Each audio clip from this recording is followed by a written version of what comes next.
Punjabi radio USA ਸੁਣ ਰਹੇ ਸਾਰੇ ਹੀ ਮਾਣਯੋਗ ਅਤੇ ਸਤਿਕਾਰਤ ਸਰੋਤਿਆਂ ਨੂੰ ਪੰਜਾਬੀ ਰੇਡੀਓ USA ਦੀ ਟੀਮ ਅਤੇ ਮੇਰੇ ਰਾਜਕਨਵੀਰ ਸਿੰਘ ਵੱਲੋਂ ਆਪ ਜੀ ਨੂੰ ਬਹੁਤ ਪਿਆਰ ਸਤਿਕਾਰ ਸਾਹਿਬ ਦੋਨੋਂ ਹੱਥ ਜੋੜ ਕੇ ਨਿੱਘੀ ਜਿਹੀ ਸਤਿ ਸ੍ਰੀ ਅਕਾਲ ਸਭ ਨੂੰ ਜੀਆਂ ਨੂੰ ਆਖਦੇ ਹਾਂ। ਸੋ ਤੇ ਪ੍ਰੋਗਰਾਮ ਖਬਰ ਤੇ ਨਜ਼ਰ ਦੇ ਵਿੱਚ ਆਪ ਸਭ ਦਾ ਅਸੀਂ ਨਿੱਘਾ ਸਵਾਗਤ ਕਰਦੇ ਹਾਂ। ਮੇਰੇ ਨਾਲ ਪ੍ਰੋਗਰਾਮ ਖਬਰ ਤੇ ਨਜ਼ਰ ਦੇ ਵਿੱਚ ਇਸ ਟਾਈਮ ਜੁੜ ਚੁੱਕੇ ਨੇ ਮਿੰਟੂ ਗੁਰੂ ਸਰੀਆ ਜੀ ਮਲੋਟ ਸਟੂਡੀਓਜ਼ ਤੋਂ। ਮਿੰਟੂ ਜੀ ਨਿੱਘੀ ਜੀ ਆਇਆਂ ਨੂੰ ਪਿਆਰ ਭਰੀ ਸਤਿ ਸ੍ਰੀ ਅਕਾਲ ਜੀ। ਜੀ ਸ਼ੁਕਰੀਆ ਜੀ, ਸਾਰਿਆਂ ਨੂੰ ਸਤਿ ਸ੍ਰੀ ਅਕਾਲ। ਸਾਡੇ ਅੱਜ ਦੇ ਪ੍ਰੋਗਰਾਮ ਖਬਰ ਤੇ ਨਜ਼ਰ ਉਸ ਨੂੰ ਸਪਾਂਸਰ ਕਰਦੇ ਨੇ ਖਾਲਸਾ ਇੰਸ਼ੋਰੈਂਸ ਏਜੰਸੀ ਵਾਲੇ, ਜਿਨ੍ਹਾਂ ਦੇ ਕੋਲੋਂ ਤੁਸੀਂ ਹਰ ਇੱਕ ਤਰੀਕੇ ਦੀ ਇੰਸ਼ੋਰੈਂਸ ਕਰਵਾ ਸਕਦੇ ਹੋ। ਇੰਸ਼ੋਰੈਂਸ ਬਾਰੇ ਪਤਾ ਕਰਨ ਲਈ ਇਹਨਾਂ ਨੂੰ ਕਾਲ ਕਰੋ, ਨੰਬਰ 408 272 2500 ਦੇ ਉੱਤੇ। ਇਸ ਦੇ ਨਾਲ ਕ੍ਰਿਸ਼ਨ ਧਨੋਤਾ ਜੀ ਯੂਨੀਵਰਸਿਟੀ ਤੋਂ, ਅਮਰਜੀਤ ਸਿੰਘ ਦਸਾਂਝ ਯੂਨੀਵਰਸਿਟੀ ਤੋਂ, ਗੁਰਵਿੰਦਰ ਸਿੰਘ ਅਵਤਾਰ ਸਿੰਘ ਚੰਦੀ ਆਰਨੋ ਐਕਸਪ੍ਰੈਸ ਵਾਲੇ ਕੋਚੈਲਾ ਤੋਂ, ਜੱਸੀ ਗਿੱਲ ਪਲੰਬਿੰਗ ਵਾਲੇ ਲਾਲੀ ਸਿੱਧੂ ਜੀ ਬੇਕਰਸਫੀਲਡ ਤੋਂ, ਪ੍ਰੀਤਮ ਸਿੰਘ ਤਲਵਿੰਦਰ ਸਿੰਘ ਗਿੱਲ ਬੇਕਰਸਫੀਲਡ ਤੋਂ, ਗੁਰਪਾਲ ਸੋਹਲ ਜੀ ਕਲੋਵਿਸ ਤੋਂ, ਸੁਖਦੇਵ ਸਿੰਘ ਜੂਟਲਾ ਜੀ ਯੂਨੀਵਰਸਿਟੀ ਤੋਂ ਅਤੇ ਐਰੋ ਟਰੱਕ ਸੇਲਜ਼ ਫੰਟੈਨਾ ਵਾਲੇ, ਜਿਨ੍ਹਾਂ ਦੇ ਕੋਲੋਂ ਤੁਸੀਂ ਹਰ ਇੱਕ ਤਰੀਕੇ ਦੇ ਪੁਰਾਣੇ ਟਰੱਕ ਅਤੇ ਟ੍ਰੇਲਰਸ ਜਿਹੜੇ ਉਹ ਖਰੀਦ ਸਕਦੇ ਹੋ। ਉਸ ਦੇ ਬਾਰੇ ਜਾਣਕਾਰੀ ਲਈ ਕਾਲ ਕਰੋ ਪਾਸ਼ਾ ਹੁਣਾਂ ਨੂੰ, ਨੰਬਰ 909 786 8008 ਦੇ ਉੱਤੇ। ਜੇਕਰ ਤੁਸੀਂ ਜਾਂ ਕੋਈ ਹੋਰ ਕਾਰੋਬਾਰ ਵੀ ਇਸ ਪ੍ਰੋਗਰਾਮ ਨੂੰ ਸਪਾਂਸਰ ਕਰਨਾ ਚਾਹੁੰਦੇ ਹੋ, ਸੰਪਰਕ ਕਰੋ ਨੰਬਰ 408 722 7698 ਦੇ ਉੱਤੇ। ਮਿੰਟੂ ਗੁਰਸਰੇ ਜੀ, ਗੱਲਬਾਤ ਦਾ ਸਿਲਸਿਲਾ ਸ਼ੁਰੂ ਕਰਦੇ ਹਾਂ।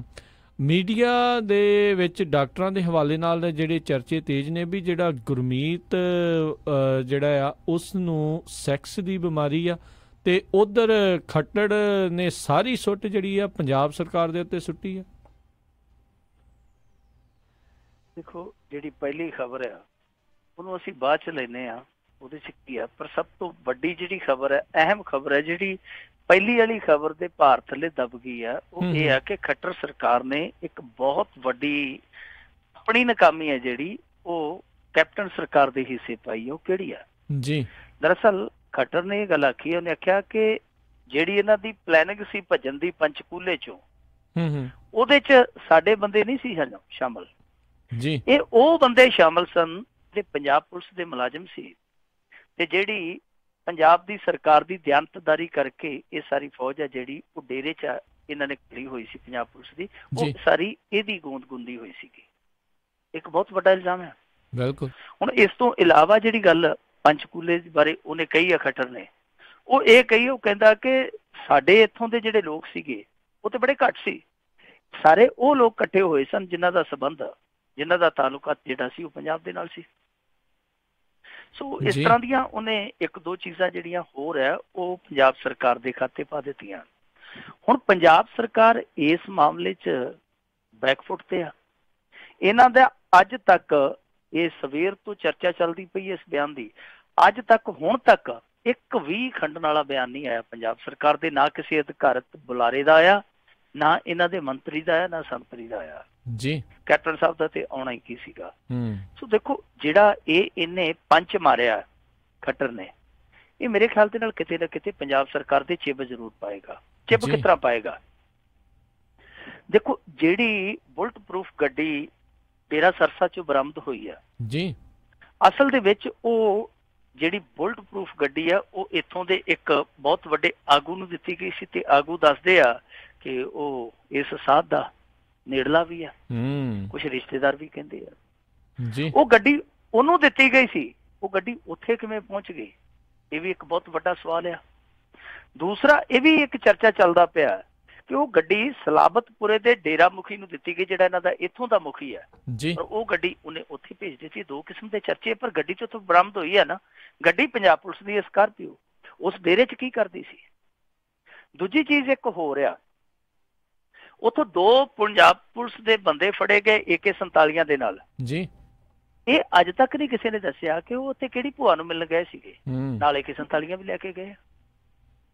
ਇਹ ਤੋਂ ਇਲਾਵਾ ਇੱਕ ਬੰਦਾ ਪੰਜਾਬ ਪੁਲਿਸ ਦਾ ਕੱਲ ਫਿਰ ਪੰਚਕੂਲੇ ਪੁਲਿਸ ਨੇ ਫੜ ਲਿਆ, ਯਾਨੀ 3 ਹੋ ਗਏ ਆ। ਇਹ ਖੱਟਰ ਹੋਰੀ ਕਹਿੰਦੇ ਆ ਕਿ ਅਸੀਂ ਇਹੋ ਜਿਹੇ 5 ਵਾਲੇ ਹੋਰ ਫੜਨੇ ਆ। ਇਹ 8 ਜਣੇ ਸੀ ਜਿਨ੍ਹਾਂ ਨੇ ਸਾਰੀ ਗੋਂਦ ਗੁੰਦੀ ਸੀ ਕਿ ਇਸ ਸਾਧ ਨੂੰ ਅਸੀਂ ਪੰਚਕੂਲੇ ਅਦਾਲਤ ਚੋਂ ਭਜਾ ਕੇ ਲੈ ਜਾਣਾ। ਹੁਣ ਪੰਜਾਬ ਸਰਕਾਰ ਇੱਥੇ ਬੋਲੇ ਤੇ ਬੋਲੇ ਕੀ, ਜਦੋਂ ਕਾਇਦਾ ਕਾਨੂੰਨ ਇਹ ਕਹਿੰਦਾ ਕਿ ਪੰਜਾਬ ਪੁਲਿਸ ਹੈ ਜਿਹੜੀ ਉਹ ਆਪਣੇ ਰਾਜ ਦੇ ਵਿੱਚ, ਆਪਣੀ ਸਟੇਟ ਦੇ ਵਿੱਚ ਕਿਸੇ ਨੂੰ ਸੁਰੱਖਿਆ ਪ੍ਰੋਵਾਈਡ ਕਰ ਸਕਦੀ ਹੈ, ਜਿਹੜਾ ਬਾਹਰੀ ਵਿਅਕਤੀ ਹੈ ਉਹਨੂੰ ਸੁਰੱਖਿਆ ਦੇ ਨਹੀਂ ਸਕਦੇ।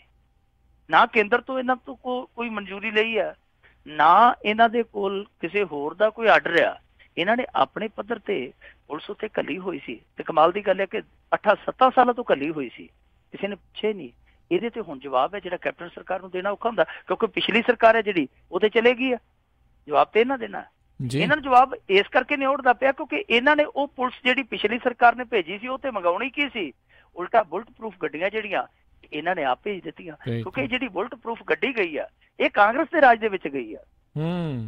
ਸੋ ਇਸ ਮਾਮਲੇ ਦੇ ਵਿੱਚ ਦੋਵੇਂ ਧਿਰਾਂ ਜਿਹੜੀਆਂ ਖਾਸ ਤੌਰ ਤੇ ਅਕਾਲੀ ਦਲ ਭਾਜਪਾ ਦੀ ਸਰਕਾਰ ਔਰ ਕੈਪਟਨ ਦੀ ਸਰਕਾਰ, ਇਹ ਦੋਵੇਂ ਘਿਰਦੀਆਂ ਪਈਆਂ। ਇਹਨਾਂ ਨੂੰ ਹੁਣ ਬੋਲ ਨਹੀਂ ਕੋਈ ਔੜਦਾ ਪਿਆ, ਇਹਨਾਂ ਦੇ ਮੂੰਹ 'ਚ ਘੁੰਗੜੀਆਂ ਪੈ ਗਈਆਂ, ਇਹ ਬੋਲਦੇ ਹੀ ਨਹੀਂ ਪਏ, ਨਾ ਅਕਾਲੀ ਬੋਲਦੇ ਪਏ ਨਾ ਕੈਪਟਨ ਸਰਕਾਰ ਬੋਲਦੀ। ਪਰ ਕੈਪਟਨ ਨੂੰ ਬੋਲਣਾ ਚਾਹੀਦਾ ਹੁਣ ਇਸ ਮੁੱਦੇ ਤੇ। ਵੈਸੇ ਤੇ ਉਹ ਰਾਹ ਜਾਂਦਿਆਂ ਵੀ ਮਕਾਲ ਛੇੜ ਲੈਂਦਾ ਹੁੰਦਾ ਕੈਪਟਨ, ਇਸ ਮੁੱਦੇ ਤੇ ਉਹਨੂੰ ਚੁੱਪ ਨਹੀਂ ਰਹਿਣਾ ਚਾਹੀਦਾ।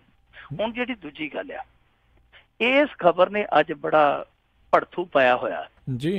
ਦਰਅਸਲ ਹੋਇਆ ਕੀ ਆ ਕਿ ਕੁਝ ਮੀਡੀਆ ਅਦਾਰੇ ਤੇ ਬਹੁਤ ਵੱਡੇ ਮੀਡੀਆ ਅਦਾਰੇ ਉਹਨਾਂ ਨੇ ਉਸ ਡਾਕਟਰ ਦੇ ਹਵਾਲੇ ਨਾਲ ਇੱਕ ਦਾਅਵਾ ਕੀਤਾ, ਜਿਸ ਡਾਕਟਰਾਂ ਦੇ ਪੈਨਲ ਨੇ ਇਹਦਾ ਚੈੱਕਅਪ ਕੀਤਾ, ਉਸ ਹਵਾਲੇ ਨਾਲ ਇਹਨਾਂ ਨੇ ਇਹ ਦਾਅਵਾ ਕੀਤਾ ਕਿ ਇਸ ਬੰਦੇ ਨੂੰ ਦੇਹ ਸੁੱਖ ਦੀ ਆਦਤ ਪੈ ਗਈ ਹੈ ਔਰ ਜਿੰਨਾ ਇਸ ਸਮੇਂ ਪਰੇਸ਼ਾਨ ਆ ਉਹ ਸਿਰਫ ਤੇ ਸਿਰਫ ਇਸੇ ਕਰਕੇ ਕਿਉਂਕਿ ਇਹਨੂੰ ਇੰਨੇ ਦਿਨਾਂ ਤੋਂ ਦੇਹ ਸੁੱਖ ਨਹੀਂ ਮਿਲਿਆ, ਜਿਹਦੇ ਲਈ ਇਹ ਆਦਤਨ ਮਜਬੂਰ ਆ।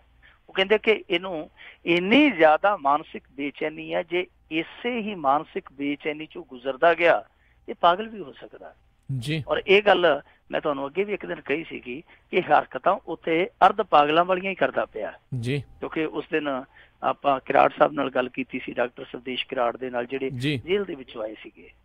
ਸੋ ਲੱਗਦਾ ਇਹ ਆ ਕਿ ਜੇ ਇਹ ਪੁਸ਼ਟੀ ਸਾਬਤ ਹੋ ਜਾਂਦੀ ਹੈ, ਪੁਸ਼ਟੀ ਹੋ ਜਾਂਦੀ ਇਸ ਚੀਜ਼ ਦੀ ਕਿ ਵਾਕਿਆ ਇਹ ਚੀਜ਼ ਇਸ ਤੋਂ ਪੀੜਤ ਆ, ਤੇ ਫਿਰ ਤੇ ਬੜੀ ਕਮਾਲ ਵਾਲੀ ਗੱਲ ਹੋਏਗੀ। ਕਮਾਲ ਵਾਲੀ ਗੱਲ ਇਸ ਕਰਕੇ ਹੋਏਗੀ ਕਿਉਂਕਿ ਇਹੀ ਰੰਗੀਲਾ ਸਾਧ ਸੀਬੀਆਈ ਅਦਾਲਤ ਦੇ ਵਿੱਚ ਜਾ ਕੇ ਇਹ ਸਫਾਈ ਦਿੰਦਾ ਸੀ ਜਾਂ ਕਹਿ ਲਈਏ ਦਲੀਲ ਦਿੰਦਾ ਸੀਗਾ ਕਿ ਮੈਂ ਤੇ ਵੇਖੋ ਜੀ 1992 ਤੋਂ ਬ੍ਰਹਮਚਾਰੀ ਬਣ ਗਿਆ, ਮੈਂ ਤੇ ਬ੍ਰਹਮਚਾਰੀ ਆ।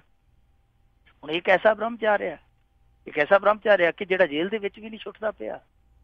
ਕਮਾਲ ਦੀ ਗੱਲ ਤੇ ਇਹ ਆ ਕਿ ਉੱਥੇ ਆਪਣੀ ਮੂੰਹ ਬੋਲੀ ਧੀ ਨੂੰ ਵੀ ਬੁਲਾਉਣ ਦੀ ਕੋਸ਼ਿਸ਼ ਕੀਤੀ ਜਾ ਰਹੀ ਹੈ, ਅਦਾਲਤ ਤੱਕ ਮੰਗ ਕੀਤੀ ਜਾ ਰਹੀ ਹੈ ਜੀ। ਇਹ ਜੇ ਪੁਸ਼ਟੀ ਹੋ ਜਾਂਦੀ ਹੈ ਇਸ ਗੱਲ ਦੀ, ਹਾਲਾਂਕਿ ਕੁਝ ਲੋਕ ਤੇ ਵੀ ਕਹਿੰਦੇ ਆ ਕਿ ਇਹਨੂੰ ਪੀਜੀਆਈ ਲੈ ਗਏ ਆ ਪਰਦੇ ਨਾਲ, ਪਰ ਕੁਝ ਲੋਕ ਕਹਿੰਦੇ ਆ ਕਿ ਲਿਜਾਣ ਦੀ ਤਿਆਰੀ ਹੈ ਕਿਤੇ ਪਾਗਲ ਨਾ ਹੋ ਜਾਏ। ਹੁਣ ਸਿੱਧੇ ਤੌਰ ਤੇ ਉੱਥੇ ਦੇਹ ਸੁੱਖ ਤੇ ਇਹਨੂੰ ਮਿਲਣਾ ਨਹੀਂ ਕਿਉਂਕਿ ਜੇਲ੍ਹ ਮੈਨੂਅਲ ਅਲਾਉ ਨਹੀਂ ਕਰਦਾ। ਚਲੋ ਇਲਾਜ ਜੇਲ੍ਹ ਦੇ ਵਿੱਚ ਵੀ ਹੋ ਸਕਦਾ, ਪਰ ਜੇ ਕੱਲ ਨੂੰ ਇਹ ਪੁਸ਼ਟੀ ਹੋ ਜਾਂਦੀ ਆ ਤਾਂ ਇਹਦੇ ਵਿੱਚ ਇੱਕ ਤੇ ਜਿਹੜੇ ਇਹਦੇ ਰਿਸ਼ਤੇ ਆ ਜਿਨ੍ਹਾਂ ਨੂੰ ਇਹ ਨਾ ਕੁਝ ਹੋਰ ਦਿੰਦਾ, ਉਹ ਰਿਸ਼ਤੇ ਵੀ ਸਵਾਲਾਂ ਦੇ ਘੇਰੇ 'ਚ ਆਉਣਗੇ, ਜਿਹੜੇ ਕਿ ਅੱਗੇ ਆਏ ਅੱਧੇ ਬਜਦੇ। ਨਾਲ ਹੀ ਜਿਹੜੀ ਸ਼ਰਧਾ, ਉਹ ਵੀ ਇਹਦੇ ਪ੍ਰਤੀ ਜਿਹੜੀ ਸ਼ਰਧਾ ਉਹ ਵੀ ਸਵਾਲਾਂ ਦੇ ਘੇਰੇ 'ਚ ਆ ਜਾਏਗੀ, ਕਿਉਂਕਿ ਉਹ ਸ਼ਰਧਾ ਹਾਲੇ ਵੀ ਇਸ ਗੱਲ ਤੇ ਯਕੀਨ ਰੱਖੀ ਬੈਠੀ ਆ ਕਿ ਜੋ ਕੀਤਾ ਕਰਾਇਆ ਜੀ ਉਹ ਸਰਕਾਰਾਂ ਦਾ ਕੀਤਾ ਕਰਾਇਆ, ਸਿਆਸਤ ਦਾ ਕਰਾਇਆ, ਸਾਡੇ ਗੁਰੂ ਜੀ ਨੇ ਤਾਂ ਕੀਤਾ ਕੱਖ ਨਹੀਂ ਜੀ। ਤੇ ਜੇ ਇਸ ਤਰ੍ਹਾਂ ਦੀ ਬਿਮਾਰੀ ਜੇ ਡਾਕਟਰ ਉਹਨੂੰ ਪੁਸ਼ਟ ਕਰ ਦਿੰਦੇ ਆ ਤੇ ਫਿਰ ਜਿਹੜੀ ਸ਼ਰਧਾ ਉਹ ਵੀ ਵਿਚਾਰੀ ਕੰਧਾਂ 'ਚ ਟੱਕਰਾਂ ਮਾਰਨ ਵਾਲੀ ਹੋ ਜਾਏਗੀ। ਪਰ ਇਸ ਬਿਮਾਰੀ ਦੀ ਜਿਹੜੀ ਇਹ ਚਰਚਾ ਉਹ ਸਾਡੇ ਇੱਥੋਂ ਦੇ ਲੋਕਲ ਮੀਡੀਆ ਤੋਂ ਇਲਾਵਾ ਜਿਹੜਾ ਸਾਡਾ ਕੌਮੀ ਮੀਡੀਆ ਉਹਦੀਆਂ ਸਫਾਂ 'ਚ ਵੀ ਬੜੀ ਧੜੱਲੇ ਨਾਲ ਹੁੰਦੀ ਪਈ ਆ। ਸੋ ਇਸ ਸਾਧ ਦੀ ਇਹ ਇੱਕ ਮਹਿਮਾ ਅਸੀਂ ਕਹਿ ਸਕਦੇ ਹਾਂ ਕਿ ਇਹਦੀ ਖੁਲਾਸੀ ਭਾਵੇਂ ਹੋਵੇ ਜਾਂ ਨਾ ਹੋਵੇ, ਜੇਲ੍ਹ ਦੇ ਵਿੱਚੋਂ ਖੁਲਾਸੀ ਵਾਲਾ ਰਸਤਾ ਲੰਮਾ ਹੈ, ਪਰ ਖੁਲਾਸੇ ਇਹਦੇ ਬਾਰੇ ਨਵੇਂ ਤੋਂ ਨਵੇਂ ਤੇ ਮਸਾਲੇਦਾਰ ਤੋਂ ਮਸਾਲੇਦਾਰ ਹੋ ਰਹੇ ਆ। ਬਿਲਕੁਲ ਸਹੀ ਗੱਲ ਹੈ ਮਿੰਟੂ ਜੀ। ਜੀ ਜੀ ਅਗਲੀ ਜਿਹੜੀ ਆਪਾਂ ਗੱਲ ਕਰੀਏ ਵੀ ਸਕੂਲ ਦੇ ਵਿੱਚ ਬੱਚਿਆਂ ਤੇ ਪੈਦਾ ਹੋਏ ਕਹਿਰ ਤੇ ਖਤਰੇ ਦਰਮਿਆਨ ਸੁਪਰੀਮ ਕੋਰਟ ਨੇ ਰਿਪੋਰਟ ਮੰਗੀ ਆ।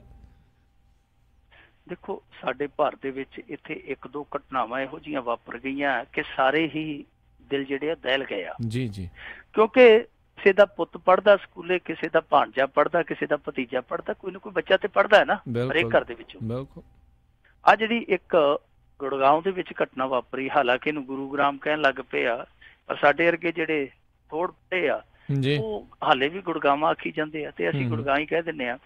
ਸੋ ਗੁੜਗਾਵਾਂ ਦੇ ਵਿੱਚ ਜਿਹੜਾ ਇਹ ਕਤਲਕਾਂਡ ਵਾਪਰਿਆ, 7 ਸਾਲ ਦਾ ਮੁੰਡਾ ਪ੍ਰਦੂਮਨ ਜਿਹੜਾ ਬੇਕਿਰਕੀ ਨਾਲ ਮਾਰਿਆ ਗਿਆ, ਉਸ ਤੋਂ ਬਾਅਦ ਇੱਕ ਬਹੁਤ ਵੱਡੀ ਚਰਚਾ ਛਿੜ ਗਈ ਹੈ ਇਸ ਮੁਲਕ ਦੇ ਵਿੱਚ, ਤੇ ਚਰਚਾ ਜਿਹੜੀ ਉਹ ਸੁਪਰੀਮ ਕੋਰਟ ਤੱਕ ਵੀ ਪਹੁੰਚ ਗਈ ਆ। ਔਰ ਪਹੁੰਚਾਈ ਕਿੰਨੇ ਆ? ਉਸ ਬਦਨਸੀਬ ਬਾਪ ਨੇ ਜਿਹਦਾ ਬੱਚਾ ਘਰੋਂ ਟਿਫਨ ਤਿਆਰ ਕਰਕੇ ਸਕੂਲੇ ਗਿਆ ਸੀ, ਘਰੋਂ ਆਪਣੀ ਮੰਮੀ ਨੂੰ ਬਾਏ ਕਹਿ ਕੇ ਗਿਆ ਸੀ, ਮੱਥਾ ਚੁੰਮ ਕੇ ਗਿਆ ਸੀ, ਜਿਹੜਾ ਪਰਤਿਆ ਨਹੀਂ। ਉਸ ਬਦਨਸੀਬ ਦਾ ਬਾਪ ਹੈ ਜਿਹੜਾ ਉਹ CBI ਦੀ ਮੰਗ ਨੂੰ ਲੈ ਕੇ, CBI ਜਾਂਚ ਪੜਤਾਲ ਦੀ ਮੰਗ ਨੂੰ ਲੈ ਕੇ ਸੁਪਰੀਮ ਕੋਰਟ ਦੀ ਚੌਖਟ ਤੇ ਗਿਆ ਜੀ। ਸੁਪਰੀਮ ਕੋਰਟ ਨੇ ਬਿਨਾਂ ਦੇਰ ਕੀਤਿਆਂ ਇੱਕ ਤੇ CBSE ਬੋਰਡ ਹੈ ਜਿਹੜਾ ਉਹਨੂੰ ਨੋਟਿਸ ਕਰ ਦਿੱਤਾ, ਦੂਸਰਾ ਕੇਂਦਰ ਸਰਕਾਰ ਨੂੰ ਨੋਟਿਸ ਕਰ ਦਿੱਤਾ, ਤੀਸਰਾ ਹਰਿਆਣਾ ਸਰਕਾਰ ਨੂੰ ਨੋਟਿਸ ਕਰ ਦਿੱਤਾ, ਕਿਉਂਕਿ ਗੜਗਾਉਂ ਹੈ ਜਿਹੜਾ ਹਰਿਆਣੇ ਦੇ ਵਿੱਚ ਆ। ਸੋ ਤਿੰਨਾਂ ਧਿਰਾਂ ਨੂੰ ਉਹਨਾਂ ਨੇ ਫੌਰੀ ਤੌਰ ਤੇ ਸੱਦ ਲਿਆ। ਉਹਨੇ ਆਖਿਆ ਕਿ ਆਪੋ ਆਪਣੇ ਜਵਾਬ ਹੈ ਜਿਹੜੇ ਆ ਕੇ ਦਾਖਲ ਕਰੋ, ਫਿਰ ਅਸੀਂ ਇਹਦੇ ਤੇ ਕੋਈ ਫੈਸਲਾ ਲਵਾਂਗੇ। ਹੁਣ ਉੱਥੋਂ ਜਵਾਬ ਕੀ ਆਉਂਦੇ ਆ ਔਰ ਸੁਪਰੀਮ ਕੋਰਟ ਕਿੱਦਾਂ ਦੀ ਕੋਈ ਐਡਵਾਈਜ਼ਰੀ ਜਾਰੀ ਕਰਦੀ ਹੈ, ਕਿੱਦਾਂ ਦੀ ਕੋਈ ਗਾਈਡਲਾਈਨ ਜਾਰੀ ਕਰਦੀ ਹੈ, ਉਹ ਬਾਅਦ ਦੀਆਂ ਗੱਲਾਂ। ਪਰ ਇੱਥੇ ਭਾਰਤ ਦੇ ਵਿੱਚ ਮਾਹੌਲ ਕਿਸ ਤਰ੍ਹਾਂ ਦਾ ਸਕੂਲਾਂ 'ਚ ਪਨਪ ਰਿਹਾ, ਉਹਦੀਆਂ ਇੱਕ ਦੋ ਤੁਹਾਨੂੰ ਮੈਂ ਉਦਾਹਰਨਾਂ ਦੇ ਦਿੰਦਾ। ਇੱਕ ਦੇ ਮੁੰਡਾ ਮਰ ਗਿਆ ਗੜਗਾਉਂ ਦੇ ਵਿੱਚ, ਔਰ ਮਾਰਿਆ ਕਿੰਨੇ? ਕੰਡਕਟਰ ਨੇ, ਜਿਹੜਾ ਸਕੂਲ ਦੀ ਟਰਾਂਸਪੋਰਟ ਦਾ ਕੰਡਕਟਰ ਸੀ। ਦੂਜੀ ਘਟਨਾ ਇਹ ਤੋਂ ਕੁਝ ਘੰਟਿਆਂ ਬਾਅਦ ਵਾਪਰੀ, ਉਹ ਵੀ ਦਿੱਲੀ 'ਚ ਵਾਪਰੀ। ਗੁੜਗਾਉਂ ਤੇ ਦਿੱਲੀ ਦਾ ਕੋਈ ਬਹੁਤਾ ਫਰਕ ਨਹੀਂ ਹੈ। ਦਿੱਲੀ ਦੇ ਇੱਕ ਨਿੱਜੀ ਸਕੂਲ ਦੇ ਵਿੱਚ ਉੱਥੋਂ ਦੇ ਚਪੜਾਸੀ ਨੇ ਇੱਕ 5 ਸਾਲ ਦੀ ਬੱਚੀ ਨਾਲ ਬਲਾਤਕਾਰ ਕਰ ਦਿੱਤਾ, ਇਸ ਘਟਨਾ ਤੋਂ ਕੁਝ ਘੰਟਿਆਂ ਦੇ ਬਾਅਦ। ਇਸ ਤੋਂ ਇਲਾਵਾ ਜੇ 2-4 ਦਿਨ ਪਿੱਛੇ ਚਲੇ ਜਾਓ, ਮੱਧ ਪ੍ਰਦੇਸ਼ ਦਾ ਜ਼ਿਲ੍ਹਾ ਛਿੰਦਵਾੜਾ ਜ਼ਿਲ੍ਹੇ ਦੇ ਵਿੱਚ ਇੱਕ ਅਧਿਆਪਕ ਨੇ ਇੰਨਾ ਜ਼ਿਆਦਾ ਬੱਚੇ ਨੂੰ ਕੁੱਟਿਆ, ਉਹਨੇ ਘਰੇ ਜਾ ਕੇ ਅੱਗ ਲਾ ਲਈ। ਉਹ ਬੱਚਾ ਜ਼ਿੰਦਗੀ ਤੇ ਮੌਤ ਦੇ ਵਿਚਾਲੇ ਹਾਲੇ ਵੀ ਹਸਪਤਾਲ 'ਚ ਝੂਲਦਾ ਪਿਆ, ਠੀਕ ਨਹੀਂ ਹੋਇਆ ਜੀ। ਹਾਲੇ ਪਿੱਛੇ ਥੋੜੇ ਦਿਨਾਂ ਦੀ ਪਹਿਲਾਂ ਗੱਲ ਹੈ, ਤੋਂ 23 ਅਗਸਤ ਦੀ ਮੇਰੇ ਖਿਆਲ ਦੇ ਨਾਲ ਗੱਲ ਆ ਕਿ ਇੱਕ ਬੱਚਾ ਸਕੂਲ ਦੇ ਵਿੱਚ ਗਿਆ, 7ਵੀਂ 'ਚ ਪੜ੍ਹਦਾ ਸੀ। ਕੁਝ ਆਊਟਸਾਈਡਰਾਂ ਨੇ ਬ੍ਰੇਕ ਦੇ ਵਿੱਚ ਉਹਨੂੰ ਆਵਾਜ਼ ਮਾਰੀ, ਕਿਆ ਤੇਰਾ ਘਰੋਂ ਸੁਨੇਹਾ ਆਇਆ? ਉਸ ਤੋਂ ਬਾਅਦ ਝਾੜੀਆਂ 'ਚ ਲੈ ਕੇ ਉਹਦੇ ਨਾਲ ਕੁਕਰਮ ਕੀਤਾ। ਕੁਕਰਮ ਕਰਨ ਤੋਂ ਬਾਅਦ ਉਸ ਮੁੰਡੇ ਨੂੰ ਮਾਰ ਦਿੱਤਾ। ਉਹਦੀ ਲਾਸ਼ ਕੱਲ ਮਿਲੀ ਹੈ, ਝਾੜੀਆਂ ਦੇ ਵਿੱਚ ਹੀ ਲਾਸ਼ ਪਈ ਸੀ, ਉੱਥੇ ਨੱਪ ਘੱਤੀ ਉਹਨਾਂ ਨੇ ਜੀ। ਸੋ ਸਕੂਲ ਦੇ ਵਿੱਚੋਂ ਬੱਚਾ ਗਾਇਬ ਹੋ ਜਾਂਦਾ ਤੇ ਬਾਅਦ ਦੇ ਵਿੱਚ ਸਕੂਲ ਨੂੰ ਪਤਾ ਹੀ ਨਹੀਂ ਲੱਗਦਾ ਕਿ ਬੱਚਾ ਗਿਆ ਤੇ ਗਿਆ ਕਿੱਥੇ ਆ। ਇਸ ਤਰ੍ਹਾਂ ਦੀਆਂ ਹੋਰ ਬੜੀਆਂ ਘਟਨਾਵਾਂ ਨੇ। ਵੈਸੇ ਮੈਂ ਇੱਕ ਦੋ ਹੋਰ ਉਦਾਹਰਨਾਂ ਦੇ ਦਿੰਦਾ। ਮੇਰਠ ਦੇ ਵਿੱਚ 9 ਅਗਸਤ ਨੂੰ ਇੱਕ ਘਟਨਾ ਵਾਪਰੀ ਸੀਗੀ। ਉੱਥੇ ਡੈਫੋਡਿਲ ਪਬਲਿਕ ਸਕੂਲ ਦੇ ਵਿੱਚ 4ਥੀ ਕਲਾਸ ਦੀ ਇੱਕ ਬੱਚੀ ਸੀ, ਉਹਦੇ ਨਾਲ ਵੀ ਸਕੂਲ ਦੇ ਵਿੱਚ ਹੀ ਸਕੂਲ ਦੇ ਵਿਦਿਆਰਥੀ ਨੇ ਰੇਪ ਕਰ ਦਿੱਤਾ। ਇਹ ਸਾਰੀਆਂ ਘਟਨਾਵਾਂ ਜਿਹੜੀਆਂ ਜੋੜ ਕੇ ਦੇਖੀਏ ਤੇ ਉਹ ਮਹੀਨਾ ਡੇਢ ਮਹੀਨੇ ਦੇ ਅੰਦਰ ਅੰਦਰ ਵਾਪਰੀਆਂ। ਤੇ ਇੰਨੀਆਂ ਘਟਨਾਵਾਂ ਦਾ ਸਿਲਸਿਲੇਵਾਰ ਵਾਪਰਨਾ ਫਿਰ ਮਾਪਿਆਂ ਨੂੰ ਤੇ ਉਹ ਡਰ ਪੈਦਾ ਕਰੇਗਾ ਹੀ ਨਾ। ਹੁਣ ਸੁਪਰੀਮ ਕੋਰਟ ਨੇ ਇਹਨਾਂ ਸਾਰੀਆਂ ਘਟਨਾਵਾਂ ਦਾ ਨੋਟਿਸ ਲੈ ਕੇ ਇਹ ਅੱਗੇ ਨੋਟਿਸ ਕੀਤਾ ਕਿ ਤੁਸੀਂ ਆ ਕੇ ਆਪਣੇ ਜਵਾਬ ਦਾਖਲ ਕਰੋ। ਜਵਾਬ ਜਦੋਂ ਦਾਖਲ ਹੋਣਗੇ ਉਹ ਤੋਂ ਬਾਅਦ ਜੋ ਫੈਸਲਾ ਆਏਗਾ ਦੇਖਾਂਗੇ। ਪਰ ਸਭ ਤੋਂ ਵੱਡੀ ਗੱਲ ਆ ਕਿ ਜੇ ਰਿਆਨ ਇੰਟਰਨੈਸ਼ਨਲ ਸਕੂਲ, ਜਿਹੜਾ ਕਿ ਇੱਕ ਬੱਚੇ ਤੋਂ ਮੇਰੇ ਖਿਆਲ ਦੇ ਨਾਲ ਔਸਤਨ 50-50, 60-60 ਹਜ਼ਾਰ ਰੁਪਈਆ ਫੀਸ ਵਸੂਲਦਾ, ਉਸ ਸਕੂਲ ਦੇ ਵਿੱਚ ਇਸ ਤਰ੍ਹਾਂ ਦੀ ਘਟਨਾ ਵਾਪਰ ਜਾਂਦੀ ਹੈ, ਫਿਰ ਦੂਸਰੇ ਸਕੂਲਾਂ ਦੇ ਉੱਤੇ ਜਿਹੜੇ ਸੁਰੱਖਿਆ ਪ੍ਰਬੰਧ ਹੈ, ਹਿਫਾਜ਼ਤੀ ਅਮਲਾ ਜਿਹੜਾ ਉੱਥੋਂ ਦਾ ਹੋਏਗਾ, ਉਹ ਤਾਂ ਫਿਰ ਐਸਾ ਵੈਸੇ ਹੀ ਹੋਏਗਾ। ਕਿ ਦੇਖੋ ਜਿਹੜਾ ਇਹ ਕਤਲ ਹੋਇਆ, ਕਤਲ ਕੀਤਾ ਉਹਨਾਂ ਦੀ ਬੱਸ ਦੇ ਕੰਡਕਟਰ ਨੇ। ਕਤਲ ਕਿੱਥੇ ਹੁੰਦਾ? ਸਕੂਲ ਦੇ ਵਾਸ਼ਰੂਮ ਦੇ ਵਿੱਚ। ਇਹਦਾ ਮਤਲਬ ਆ ਕਿ ਜਿਹੜਾ ਕੰਡਕਟਰ ਸੀ ਉਹ ਸਕੂਲ ਦਾ ਵਾਸ਼ਰੂਮ ਯੂਜ਼ ਕਰਦਾ ਪਿਆ ਸੀ, ਕਿਉਂਕਿ ਬੱਚਾ ਉਹਦੀ ਗੰਦੀ ਹਰਕਤ ਕਰਦਿਆਂ ਦੇ ਉੱਤੇ ਚਲਾ ਗਿਆ ਸੀ। ਇਹਦਾ ਮਤਲਬ ਹੈ ਕਿ ਸਕੂਲ ਦਾ ਵਾਸ਼ਰੂਮ ਯੂਜ਼ ਕਰਦਾ ਪਿਆ ਸੀ। ਜਿਹੜਾ ਏਡਾ ਵੱਡਾ ਸਕੂਲ ਹੈ ਰਿਆਨ ਇੰਟਰਨੈਸ਼ਨਲ, ਕੋਈ ਛੋਟਾ ਮੋਟਾ ਗਰੁੱਪ ਨਹੀਂ ਜੀ। ਨਾਰਥਨ ਇੰਡੀਆ ਤੋਂ ਲੈ ਕੇ ਵੈਸਟਰਨ ਇੰਡੀਆ ਤੱਕ ਉਹਨਾਂ ਦੀਆਂ ਬ੍ਰਾਂਚਾਂ ਨੇ, ਔਰ ਬਹੁਤ ਮਹਿੰਗੇ ਸਕੂਲ ਨੇ। ਮਾਤੜ ਬੰਦਾ ਉੱਥੇ ਪੜ੍ਹਾ ਨਹੀਂ ਸਕਦਾ ਬੱਚਾ। ਉਸ ਸਕੂਲ ਦੇ ਵਿੱਚ ਜਿਹੜਾ ਪ੍ਰਬੰਧ ਲਹਿਦਾ ਹੋਣਾ ਚਾਹੀਦਾ ਸੀ, ਉਹਨਾਂ ਦੇ ਜਿਹੜੇ ਕਰਮਚਾਰੀ ਹੈ, ਟਰਾਂਸਪੋਰਟ ਦੇ ਕਰਮਚਾਰੀ ਹੈ, ਉਹਨਾਂ ਦਾ ਵਾਸ਼ਰੂਮ ਅੱਡ ਹੋਣਾ ਚਾਹੀਦਾ ਸੀ, ਉਹ ਅੱਡ ਨਹੀਂ ਕੀਤਾ ਗਿਆ। ਬਲਕਿ ਉਹਨਾਂ ਨੂੰ ਇਹ ਫੈਸਿਲਿਟੀ ਦਿੱਤੀ ਗਈ ਕਿ ਤੁਸੀਂ ਸਕੂਲ ਦਾ ਹੀ ਵਾਸ਼ਰੂਮ ਹੈ ਜਿਹੜਾ ਯੂਜ਼ ਕਰ ਲਓ। ਜੇ ਇਹੋ ਜਿਹੇ ਸਕੂਲਾਂ ਦੇ ਵਿੱਚ ਇਸ ਤਰ੍ਹਾਂ ਦਾ ਪ੍ਰਬੰਧ ਹੈ ਤੇ ਫਿਰ ਮਾੜੇ ਮੋਟੇ ਜਿਹੜੇ ਨਿੱਜੀ ਸਕੂਲ ਆ ਉਹ ਬੱਚਿਆਂ ਦੀ ਜ਼ਿੰਦਗੀ ਪ੍ਰਤੀ ਕਿੰਨੇ ਕੁ ਜ਼ਿਆਦਾ ਸੰਜੀਦਾ ਹੋਣਗੇ, ਤੁਸੀਂ ਆਪ ਹੀ ਅੰਦਾਜ਼ਾ ਲਾ ਲਓ। ਸੋ ਹੁਣ ਸਾਰਿਆਂ ਦੀ ਟੇਕ ਹੈ ਜਿਹੜੀ ਉਹ ਸੁਪਰੀਮ ਕੋਰਟ ਤੇ ਜਾ ਕੇ ਵੱਜੀ ਆ ਕਿ ਸ਼ਾਇਦ ਸੁਪਰੀਮ ਕੋਰਟ ਇਸ ਮਾਮਲੇ 'ਚ ਕੁਛ ਨਾ ਕੁਛ ਐਸਾ ਕਰੇਗੀ ਜਿਹਦੇ ਕਰਕੇ ਥੋੜੇ ਜਿਹੇ ਮਾਪੇ ਆ ਜਿਹੜੇ ਉਹ ਇਸ ਪੱਖੋਂ ਉਹ ਥੋੜਾ ਜਿਹਾ ਰਾਹਤ ਵਾਲਾ ਸੁੱਖ ਵਾਲਾ ਸਾਹ ਲੈਣਗੇ ਕਿ ਸਾਡੇ ਬੱਚੇ ਜੇ ਖੁਸ਼ੀ ਘਰੋਂ ਰਵਾਨਾ ਹੋਏ ਆ ਤੇ ਸ਼ਾਮ ਨੂੰ ਖੁਸ਼ੀ ਸਾਡੇ ਮੱਥੇ ਵੀ ਲੱਗਣਗੇ। ਜੀ ਜੀ ਬਿਲਕੁਲ, ਇਹੀ ਹਰ ਇੱਕ ਮਾਪਿਆਂ ਨੂੰ ਜਿਹੜੀ ਹੁੰਦੀ ਆ ਵੀ ਵਾਪਸ ਆ ਜਾਣ। ਪਰ ਇੱਦਾਂ ਦੀਆਂ ਜਿਹੜੀਆਂ ਹੋਈਆਂ ਘਟਨਾਵਾਂ ਨੇ ਹਰ ਇੱਕ ਨੂੰ ਡਰਾਇਆ ਹੋਇਆ ਆ। ਅਗਲੀ ਜਿਹੜੀ ਗੱਲ ਕਰੀਏ ਆਪਾਂ, ਪਿਛਲੇ ਦਿਨਾਂ 'ਚ ਵੀ ਥੋੜੀ ਫਰਜ਼ੀ ਸੰਤਾਂ ਦੀ ਸੂਚੀ ਦੀ ਗੱਲ ਕੀਤੀ ਸੀ। ਅਖਾੜਾ ਪਰਿਸ਼ਦ ਨੇ ਕਹਿੰਦੇ ਜੀ ਜਾਰੀ ਕਰਤੀ ਹੈ ਸੂਚੀ ਇਹ ਵਾਲੀ ਫਰਜ਼ੀ ਸੰਤਾਂ ਦੀ। ਦੇਖੋ, ਫਰਜ਼ੀ ਸੂਚੀ ਦਾ ਜਿੱਥੋਂ ਤੱਕ ਸਵਾਲ ਆ, ਤੁਸੀਂ ਸਾਡੇ ਭਾਰਤ ਦੇ ਫਰਜ਼ੀ ਡਾਕਟਰਾਂ ਦੀ ਸੂਚੀ ਵੇਖੀ ਹੋਣੀ ਹੈ, ਫਰਜ਼ੀ ਮਾਸਟਰਾਂ ਦੀ ਵੀ ਸੂਚੀ ਵੇਖੀ ਹੋਣੀ ਹੈ, ਫਰਜ਼ੀ ਸਕੂਲਾਂ ਤੇ ਫਰਜ਼ੀ ਯੂਨੀਵਰਸਿਟੀਆਂ ਦੀ ਫਹਿਰਿਸਤ ਵੇਖੀ ਹੋਣੀ ਹੈ। ਇਹ ਪਹਿਲੀ ਦਫਾ ਮੇਰੇ ਖਿਆਲ ਦੇ ਨਾਲ ਹੋਇਆ ਕਿ ਇੱਥੇ ਸੰਤਾਂ ਦੀ ਵੀ ਫਰਜ਼ੀ ਸੂਚੀ ਹੈ ਜਿਹੜੀ ਉਹ ਵੀ ਜਾਰੀ ਹੋ ਗਈ ਹੈ। ਇਹ ਜਿਹੜੀ ਫਰਜ਼ੀ ਸੂਚੀ ਜਾਰੀ ਹੋਈ ਆ, ਬਿਲਕੁਲ ਆਪਾਂ ਇਹਦੇ ਬਾਰੇ ਪਹਿਲਾਂ ਵੀ ਗੱਲ ਕੀਤੀ ਸੀ ਇੱਕ ਦਿਨ, ਉਦੋਂ ਹਾਲੇ ਚਰਚਾ ਸੀਗੀ। ਜਿਹੜੀ ਇਹਨਾਂ ਨੇ ਕੱਲ ਜਾਰੀ ਕੀਤੀ ਹੈ ਉਹਦੇ 'ਚ 14 ਨਾਂ ਇਹਨਾਂ ਨੇ ਦਿੱਤੇ ਆ। ਨਾਂ ਵੀ ਕਾਹਦੇ ਆ? ਕਹਿ ਸਕਦੇ ਆ ਕਿ ਅੱਤ ਦੇ ਨਾਂ ਆ। ਅੱਤ ਦੇ ਨਾਂ ਕਿਹੜੇ ਆ? ਸਭ ਤੋਂ ਚੋਟੀ ਤੇ ਬਾਪੂ ਆਸਾਰਾਮ, ਉਹ ਤੋਂ ਥੱਲੇ ਆ ਪ੍ਰੇਮੀਆਂ ਦਾ ਪਿਤਾ ਗੁਰਮੀਤ ਰਾਮ, ਉਹ ਤੋਂ ਥੱਲੇ ਆ ਭਗਤ ਦੀ ਰਾਧੇ ਮਾਂ, ਉਹ ਤੋਂ ਥੱਲੇ ਆ ਨਿਰਮਲ ਬਾਬਾ ਜੀ, ਉਹ ਤੋਂ ਥੱਲੇ ਰਾਮਪਾਲ।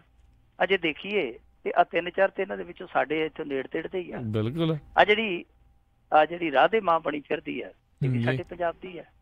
ਆ ਜਿਹੜਾ ਨਿਰਮਲ ਬਾਬਾ ਜਿਹੜਾ ਕਿਰਪਾ ਕਰਦਾ, ਇਹਦੀ ਕਿਰਪਾ ਵਾਲੀ ਜਿਹੜੀ ਲੀਲਾ ਉਹ ਵੀ ਵੈਸੇ ਬੜੀ ਵਿਚਿੱਤਰ ਆ। ਇਹ ਬੜਾ ਨਲਾਇਕ ਆਦਮੀ ਸੀਗਾ ਛੋਟਾ ਹੁੰਦਾ ਜੀ। ਇਹਨੂੰ ਸਕੂਲ ਚੋਂ ਕੱਢ ਦਿੱਤਾ ਗਿਆ।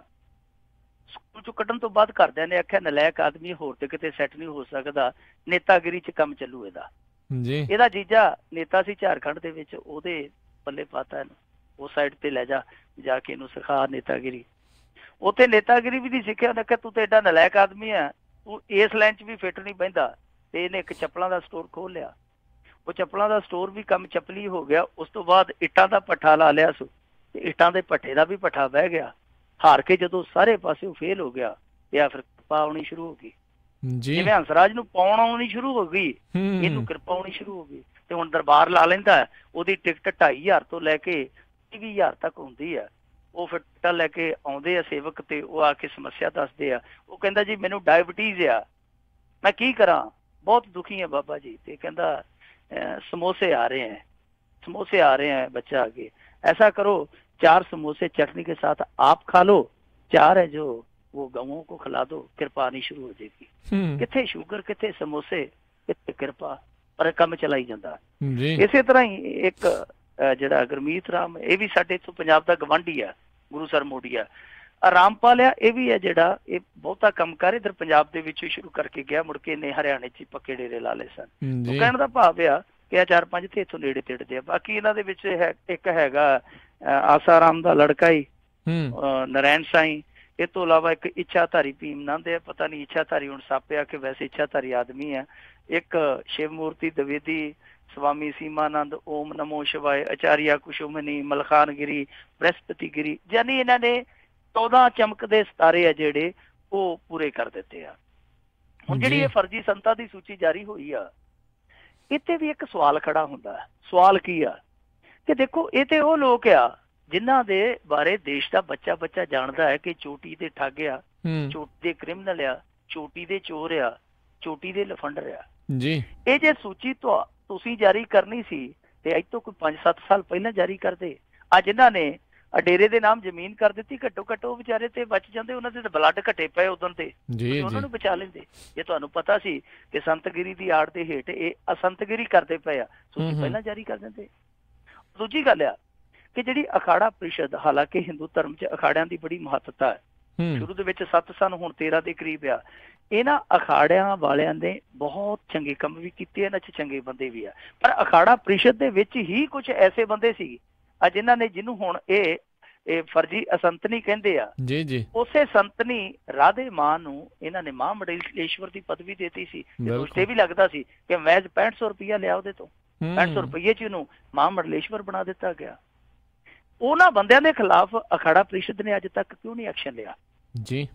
ਕਿਉਂ ਨਹੀਂ ਉਹਨਾਂ ਦੇ ਖਿਲਾਫ ਕਾਰਵਾਈ ਕੀਤੀ? ਇਹ ਵੀ ਇੱਕ ਬਹੁਤ ਵੱਡਾ ਸਵਾਲ ਆ। ਜਿਹੜੀ ਤੀਜੀ ਸਭ ਤੋਂ ਵੱਡੀ ਗੱਲ ਆ ਉਹ ਇਹ ਆ ਕਿ ਚਲੋ ਇਹ 14 ਤੇ ਹੈ ਨਹੀਂ ਹੁਣ ਭਾਰਤ ਦੇ ਵਿੱਚ। 14 ਤੇ ਸਾਡੇ ਪੰਜਾਬ ਦੇ ਮਾਲਵੇ ਦੇ ਪਿੰਡਾਂ 'ਚ ਚਲੇ ਜਾਈਏ ਤੇ 1-2 ਪਿੰਡਾਂ 'ਚੋਂ ਨਿਕਲ ਆਉਣੇ ਆ, ਜਿਹੜੇ ਚੌਂਕੀਆਂ ਲਾ ਕੇ ਫਿਰਨੀਆਂ ਤੇ ਬੈਠੇ ਆ, ਧੋਕੇ ਦਿੰਦੇ ਆ, ਆਜੋ ਬਈ ਆਜੋ ਜਿਹਨੇ ਪਾਰ ਲੰਘਣਾ। ਸੋ 14 ਵਾਲੀ ਸੂਚੀ ਤੇ ਹੈ ਨਹੀਂ ਕਿ ਇਹ ਇੱਥੋਂ ਤੱਕ ਹੀ ਮਹਿਦੂਦ ਆ। ਫਰਜ਼ੀ ਤੇ ਹੋਰ ਵੀ ਬਹੁਤ ਨੇ। ਉਹ ਕਿਹੜੇ ਆ? ਉਹ ਸੂਚੀ ਜਾਰੀ ਕਰ ਦੇਣ। ਚਲੋ ਇਹ ਤਾਂ ਲੇਟ ਪਤਾ ਲੱਗਿਆ, ਹੁਣ ਉਹਨਾਂ ਦੀਆਂ ਠੱਗੀਆਂ ਤੋਂ ਹੀ ਲੋਕਾਂ ਨੂੰ ਬਚਾ ਲੈਣ। ਉਹ ਸੂਚੀ ਜਾਰੀ ਕਰ ਦੇਣ ਕਿ ਕਿੱਥੇ ਕਿੱਥੇ ਫਰਜ਼ੀ ਸੰਤ ਬੈਠੇ ਆ, ਕਿੱਥੇ ਕਿੱਥੇ ਫਰਜ਼ੀ ਸੰਤਨੀਆਂ ਬੈਠੀਆਂ ਜੀ। ਇਹ ਜਿਹੜੀ 14 ਵਾਲੀ ਸੂਚੀ ਹੈ ਨਾ, ਅਧੂਰੀ ਆ। ਇਹ ਐਵੇਂ ਇਹਨਾਂ ਨੇ ਕੱਦੂ 'ਚ ਕਾਨਾ ਪਾਇਆ, ਨਾ ਪੂਰਤੀ ਆ। ਕੋਈ ਇਸ ਸੂਚੀ ਦਾ ਆਧਾਰ ਨਹੀਂ। ਆਧਾਰ ਇਸ ਕਰਕੇ ਨਹੀਂ ਕਿਉਂਕਿ ਇਹਨਾਂ ਸਾਰਿਆਂ ਦੀਆਂ ਖੇਡਾਂ ਜਿਹੜੀਆਂ ਪਹਿਲਾਂ ਹੀ ਖਿਲ ਰਹੀਆਂ ਪਈਆਂ। ਦੂਜੀ ਗੱਲ ਆ ਕਿ ਇੱਥੇ ਫਰਜ਼ੀ ਸਾਧਾਂ ਦੀ, ਫਰਜ਼ੀ ਸੰਤਾਂ ਦੀ ਏਡੀ ਵੱਡੀ ਫੌਜ ਆ। ਜੇ ਉਹਨਾਂ ਦੀ ਸੂਚੀ ਬਣ ਗਈ ਨਾ, ਉਹ ਸੂਚੀ ਏਡੀ ਲੰਮੀ ਹੋਊਗੀ ਕਿ ਆ ਜਿਹੜਾ ਸਾਡਾ ਇੰਟਰਨੈਟ ਦਾ ਸਰਚ ਇੰਜਨ ਹੈ ਨਾ ਗੂਗਲ, ਜੇ ਇਹਦੇ ਤੇ ਵੀ ਸੂਚੀ ਚਾੜਨੀ ਹੋਈ ਤੇ ਇਸ ਇੰਜਨ ਦਾ ਵੀ ਧੂਆਂ ਵੱਜ ਜਾਏਗਾ, ਏਡੀ ਲੰਮੀ ਸੂਚੀ ਹੈ। ਬਿਲਕੁਲ ਬਿਲਕੁਲ ਸਹੀ ਗੱਲ ਹੈ ਜੀ। ਤੇ ਮਿੰਟੂ ਜੀ, ਮੈਨੂੰ ਲੱਗਦਾ ਇਹਨੂੰ ਦੇਖਦੇ ਹੋਏ ਇੱਕ ਪੋਲੀਟੀਸ਼ੀਅਨ ਵਾਲੀ ਵੀ ਕੋਈ ਇੱਦਾਂ ਦੀ ਸੂਚੀ ਬਣਾ ਹੀ ਦੇਣੀ ਚਾਹੀਦੀ ਆ, ਤਾਂ ਜੋ ਲੋਕਾਂ ਨੂੰ ਪਤਾ ਲੱਗ ਜਾਵੇ ਵੀ ਕਿਹਨੂੰ ਵੋਟ ਪਾਈਏ ਤੇ ਕਿਹਨੂੰ ਨਾ। ਤੇ ਅਗਲੀ ਜਿਹੜੀ ਗੱਲ ਕਰੀਏ ਵੀ ਰੋਹਿੰਗਾ ਮੁਸਲਮਾਨਾਂ ਦੀ ਵਾਪਸੀ ਨੂੰ ਲੈ ਕੇ UN ਭਾਰਤ ਤੇ ਹੋਇਆ ਸਖਤ। ਦੇਖੋ, ਇਹ ਪਿਛਲੇ ਦਿਨੀ ਵੀ ਇਹਨਾਂ ਨੇ ਥੋੜੀ ਜੀ ਇਹਨਾਂ ਵੱਲ ਕੈੜੀ ਨਜ਼ਰ ਕੀਤੀ ਸੀ ਜੀ, ਪਰ ਭਾਰਤੀ ਹੈ ਜਿਹੜੇ ਤੁਹਾਨੂੰ ਪਤਾ ਕੈੜੀ ਨਿਗਾਹ ਨਾਲ, ਕਿਉਂਕਿ ਇਸ਼ਾਰਾ ਨਹੀਂ ਸਮਝਦੇ, ਇਹ ਦੂਸਰੀ ਭਾਸ਼ਾ ਵੀ ਕਦੇ ਕਦੇ ਵਾਲੀ ਸਮਝ ਲੈਂਦੇ ਆ ਜੀ। ਸੋ ਅੱਜ ਵੀ ਸੰਯੁਕਤ ਰਾਸ਼ਟਰ ਦੇ ਜਿਹੜੇ ਮਨੁੱਖੀ ਅਧਿਕਾਰਾਂ ਦੇ ਪ੍ਰਮੁੱਖ ਆ ਜ਼ੈਦ ਰਾਦ ਅਲ ਹੁਸੈਨ ਜੀ, ਉਹਨਾਂ ਨੇ ਗੱਲੀ ਬਾਤੀਂ ਭਾਰਤ ਨੂੰ ਨਿਹਰਾ ਮਾਰਿਆ ਕਿ ਤੁਸੀਂ ਗਲਤ ਕਰਦੇ ਪਏ ਜੇ। ਉਹਨਾਂ ਕਿਹਾ ਕਿ ਆ ਜਿਹੜਾ ਤੁਹਾਡੇ ਦੇਸ਼ ਦਾ ਜਿਹੜਾ ਭਾਰਤ ਦਾ ਗ੍ਰਹਿ ਰਾਜ ਮੰਤਰੀ ਹੈ, ਉਹਨੇ ਜੋ ਬਿਆਨ ਦਿੱਤਾ ਕਿ ਭਾਰਤ ਕਿਉਂਕਿ ਰਿਫਿਊਜੀ ਕਨਵੈਨਸ਼ਨ ਦੇ ਨਾਲ ਨਹੀਂ ਬੱਝਾ, ਉਹ ਰੋਹਿੰਗਿਆ ਮੁਸਲਮਾਨਾਂ ਨੂੰ ਕੱਢ ਸਕਦਾ ਹੈ। ਉਹਨੇ ਕਿਹਾ ਕਿ ਦੇਖੋ ਤੁਸੀਂ ਕੱਢ ਤੇ ਸਕਦੇ ਹੋ, ਪਰ ਇਹ ਬੁਨਿਆਦੀ ਮਨੁੱਖੀ ਕਰੂਣਾ ਦਾ ਕੰਮ ਹੋਏਗਾ, ਯਾਨੀ ਇਹ ਸੰਵੇਦਨ ਵਾਲਾ ਕੰਮ ਨਹੀਂ ਹੈ, ਇਹ ਸੰਵੇਦਨਹੀਨਤਾ ਹੋਏਗੀ। ਇਸ ਤੋਂ ਇਲਾਵਾ ਉਹਨੇ ਅੱਗੇ ਕਿਹਾ ਕਿ ਬੇਸ਼ੱਕ ਪ੍ਰਚਲਿਤ ਕਾਨੂੰਨ ਨਹੀਂ, ਪਰ ਫਿਰ ਵੀ ਜਿਹੜੀ ਮਨੁੱਖਤਾ ਦੇ ਆਧਾਰ ਤੇ ਔਰ ਜੋ ਇਹ UN ਦੇ ਵਿੱਚ ਭਾਰਤ ਦਾ ਸਥਾਨ ਆ, ਉਹਦੇ ਮੱਦੇ ਨਜ਼ਰ ਇਹ ਭਾਰਤ ਇਹੋ ਜਿਹਾ ਕੰਮ ਨਹੀਂ ਕਰ ਸਕਦਾ ਕਿ ਉਹਨਾਂ ਨੂੰ ਵਾਪਸ ਮੌਤ ਦੇ ਮੂੰਹ ਦੇ ਵਿੱਚ ਧੱਕ ਦੇਵੇ ਜਿੱਥੋਂ ਆਏ ਆ ਜੀ। ਇਹਦਾ ਮਤਲਬ ਆ ਕਿ UN ਦਾ ਮਨੁੱਖੀ ਅਧਿਕਾਰ ਕਮਿਸ਼ਨ ਹੈ, ਜੋ ਵੀ ਉਹਨਾਂ ਦਾ ਉਹ ਵਿੱਚ ਬੋਡੀ ਹੈ ਜਿਹੜੀ ਵੀ ਮਨੁੱਖੀ ਅਧਿਕਾਰਾਂ ਨਾਲ ਸੰਬੰਧਿਤ, ਉਹ ਇਸ ਚੀਜ਼ ਨੂੰ ਗਲਤ ਮੰਨਦੀ ਹੈ। ਭਾਰਤ UN ਦਾ ਪ੍ਰਮੁੱਖ ਮੈਂਬਰ ਆ। ਹੁਣ ਭਾਰਤ ਜੇ UN ਦੀ ਇਸ ਗੱਲ ਨੂੰ ਵੀ ਲਾਈਟਲੀ ਲੈਂਦਾ ਹੈ ਫਿਰ ਤੇ ਬਹੁਤ ਮਾੜੀ ਗੱਲ ਆ। ਦੇਖੋ, ਉਹ ਕਿਸੇ ਨੇ ਆਖਿਆ ਸੀਗਾ ਤੇਰੀ ਭੈਣ ਦੇ ਵਿਆਹ 'ਚ ਨੱਚਦਾ ਫਿਰਾਂ, ਉਹਨੇ ਆਖਿਆ ਜਿੱਥੇ 250 ਯਮਕਦਾ ਫਿਰ ਉੱਥੇ ਤੂੰ ਵੀ ਯਮਕਦਾ ਫਿਰੀ। ਇੱਥੇ ਦੇਖੋ 130 ਕਰੋੜ ਦੀ ਸਾਡੀ ਆਬਾਦੀ ਆ, ਉਹ 40 ਕੁ ਹਜ਼ਾਰ ਦੁਖੀ ਆਦਮੀ ਹੈ ਜਿਨ੍ਹਾਂ ਦੇ ਵਿੱਚੋਂ 16,000 ਆਲਰੇਡੀ ਸ਼ਰਨਾਰਥੀ ਦਾ ਦਰਜਾ ਪ੍ਰਾਪਤ ਕਰ ਚੁੱਕਾ ਹੈ। ਰਹਿ ਕਿੰਨਾ ਗਿਆ? 24,000। ਅਸੀਂ 24,000 ਨੂੰ ਜੇ ਇੱਕ ਵੇਲੇ ਸ਼ਰਨਾਰਥੀ ਅਸੀਂ ਮੰਨ ਵੀ ਲੈਂਦੇ ਆ, ਕੀ ਫਰਕ ਪੈ ਜੂ? ਕੋਈ ਫਰਕ ਨਹੀਂ ਪੈਣਾ। ਔਰ ਇਹ ਇਸ ਕਰਕੇ ਵੀ ਸਵਾਲਾਂ ਦੇ ਘੇਰੇ 'ਚ ਆ ਕਾਰਵਾਈ, ਕਿਉਂਕਿ ਦੇਖੋ ਇਹ ਕਿਹੜਾ ਬਹਾਨਾ ਮਾਰਦੇ ਪਏ ਆ ਕਿ ਜੀ ਅਸੀਂ ਰਿਫਿਊਜੀ ਕਨਵੈਨਸ਼ਨ ਦੇ ਨਾਲ ਨਹੀਂ ਬੱਝੇ ਹੋਏ ਜੀ ਨਾ।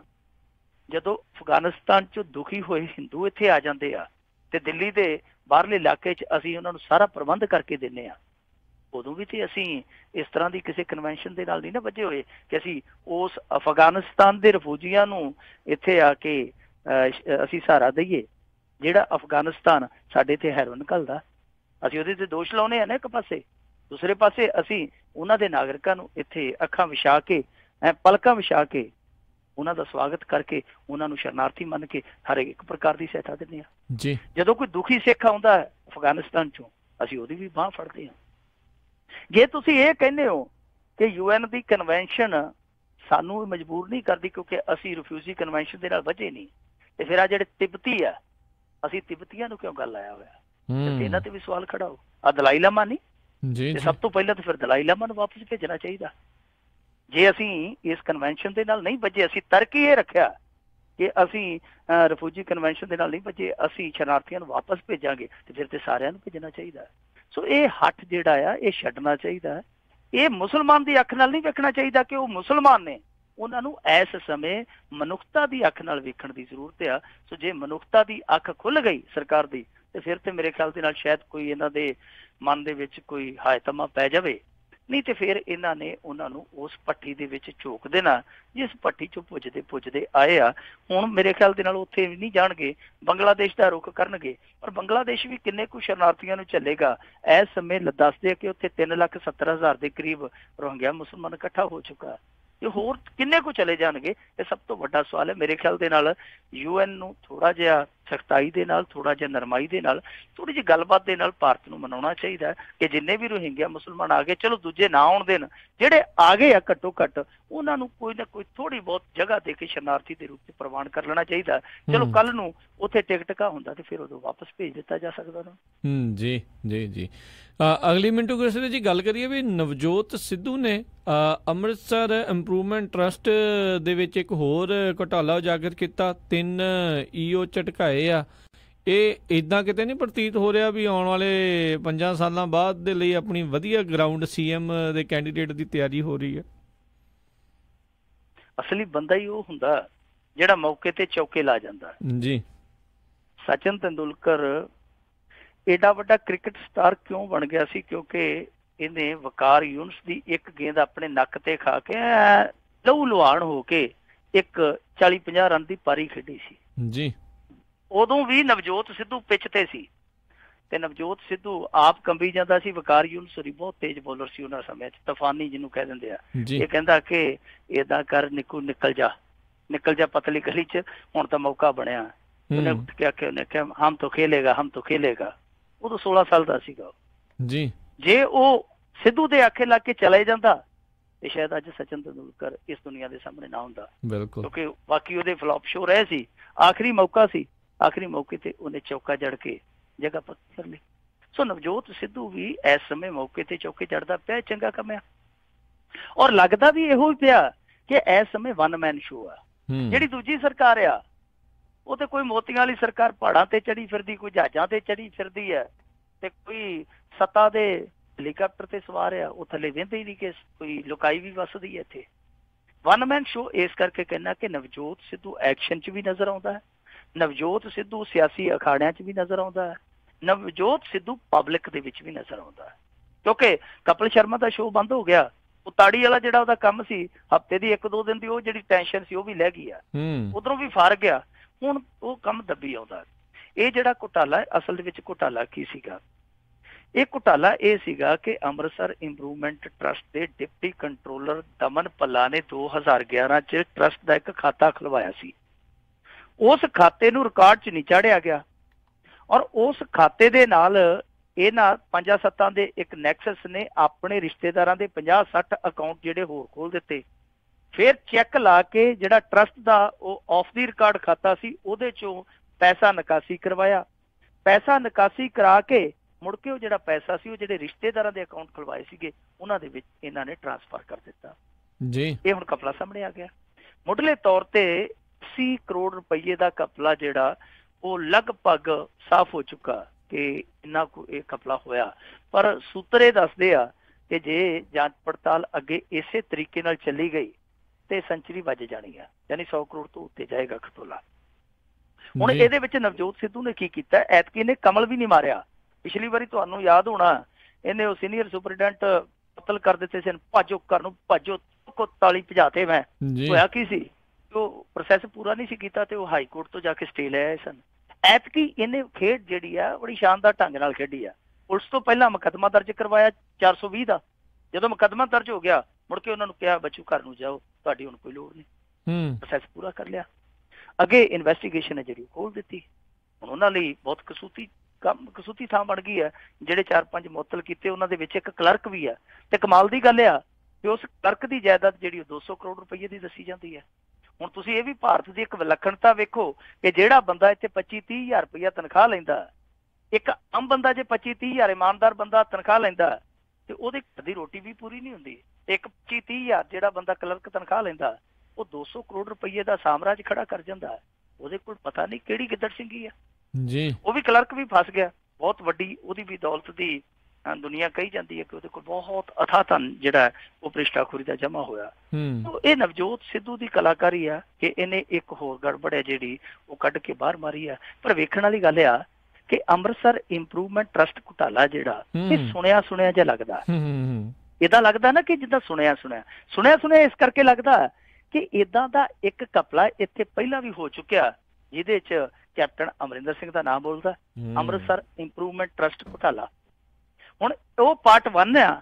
ਇਹਨਾਂ ਦੀ ਸਰਕਾਰ ਨੇ ਹੁਣ ਉਸੇ ਅੰਮ੍ਰਿਤਸਰ ਇੰਪਰੂਵਮੈਂਟ ਟਰਸਟ ਦਾ ਪਾਰਟ 2 ਘੁਟਾਲਾ ਕੱਢ ਦਿੱਤਾ।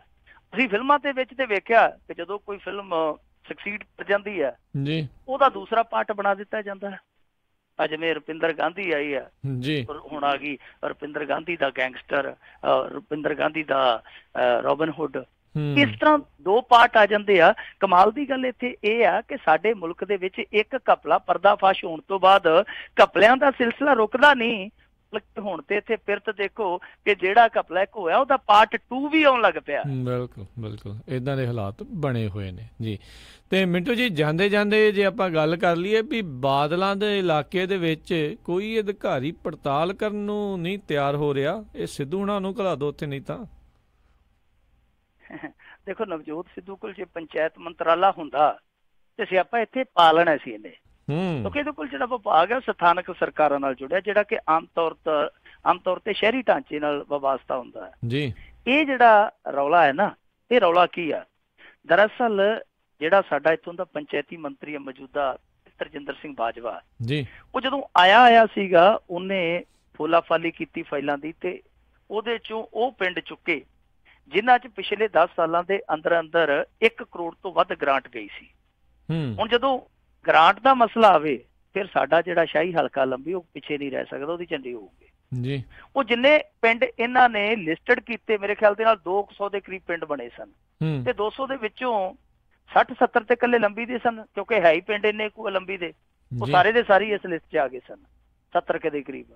ਔਰ ਕੁਛ ਜਿਹੜੇ ਬਚੇ ਕੁਝ ਸਨ ਉਹ ਜਲਾਲਾਬਾਦ ਦੇ ਆ ਗਏ ਸਾਰੇ, ਕਿਉਂਕਿ ਇੱਥੇ ਪਿਤਾ ਜੀ ਕੰਮ ਕਰਦੇ ਸਨ, ਉੱਥੇ ਪੁੱਤਰ ਜੀ ਕੰਮ ਕਰਦੇ ਸਨ, ਤੇ ਪਿਤਾ ਪੁੱਤਰ ਦੇ ਦੋਨਾਂ ਦੇ ਹਲਕਿਆਂ ਦੇ ਜਿਹੜੇ ਪਿੰਡ ਸੀਗੇ ਉਹ ਸਾਰੇ ਸੀ। ਬਾਕੀ ਕੋਈ ਵਿਰਲਾ ਟਾਮਾ ਜਿੱਦਾਂ ਰਾਮਪੁਰਾ ਫੂਲ ਦਾ ਕੋਈ ਆ ਗਿਆ ਹਲਕੇ ਦਾ, ਕੋਈ ਮਜੀਠਾ ਹਲਕੇ ਦੇ ਆ ਗਏ ਕੋਈ 5-7, ਏਦਾਂ ਕਰਕੇ 200-250 ਪਿੰਡ ਬਣਿਆ ਸੀਗਾ, ਜਿੱਥੇ ਇਹਨਾਂ 10 ਸਾਲਾਂ 'ਚ 1 ਕਰੋੜ ਤੋਂ ਵੱਧ ਦੀ ਗ੍ਰਾਂਟ ਗਈ ਆ। ਸਾਡੇ ਲੰਬੀ ਹਲਕੇ 'ਚ ਤੇ ਏਦਾਂ ਦੇ ਵੀ ਪਿੰਡ ਆ, ਤੁਸੀਂ ਇਹ ਜਾਣ ਕੇ ਹੈਰਾਨ ਹੋ ਜਾਓਗੇ, ਜਿਨ੍ਹਾਂ ਪਿੰਡਾਂ ਦੇ ਵਿੱਚ 10 ਤੋਂ 15 ਕਰੋੜ ਰੁਪਈਆ ਵੀ ਗ੍ਰਾਂਟ ਆਈ ਆ ਜੀ। 10 ਤੋਂ 15 ਕਰੋੜ ਰੁਪਈਆ ਆਮ ਗੱਲ ਆ।